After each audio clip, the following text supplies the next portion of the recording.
तो मेरे यारों पागलों में निवेदन करूं आप सबके चरणों में, भाग्यशाली होते हैं जिनके बेटियां होती हैं।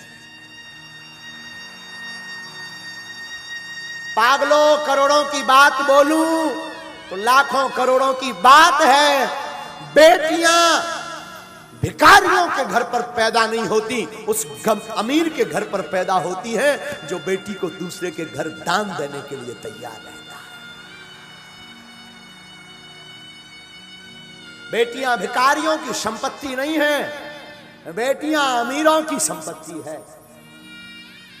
याद रखना, बहुत से धूर्त लोग, बहुत से कम बुद्धि के लोग किसी की बेटी को घर पर लेकर के आते हैं और उसके पिता का, उसकी मां का इतना अपमान करते हैं। उन्होंने दिया ही क्या, उन्होंने किया ही क्या, क्या सम्मान किया हमारा। मेरे प्यारो, मैं निवेदन करूं उस बाप से पूछना जो अपनी बेटी के विवाह के लिए 2 साल पहले से तैयारी करता है,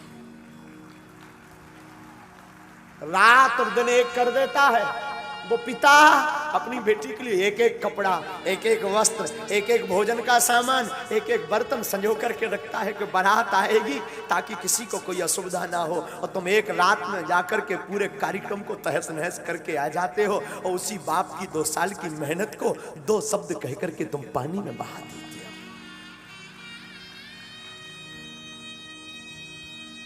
क्या गुजरती होगी उस बाप पर, उस पिता पर। रामायण में आया है, गोस्वामी जी कहते हैं सम समधि देखे हम आज। गोस्वामी जी कहते हैं आज हमने पहली बार सम समधि देखे। सम समधि का मतलब जैसे महाराज दशरथ वैसे राजा जनक। आजकल समधि नहीं होते हैं, बिजनेस होता है। बेटियों को बेचा जाता है, पुत्रों को बेचा जाता है। दहेज लेना पाप नहीं है, पर मुंह मांग करके दहेज लेना महापाप है। उपहार लेना पाप नहीं है, दहेज लेना महापाप है। मैं निवेदन करूंगा व्यासपीठ से, किसी बाप को कुछ देने को नहीं होता, 1 रुपया नहीं होता, उस बाप के दिल से पूछो जिसके घर पर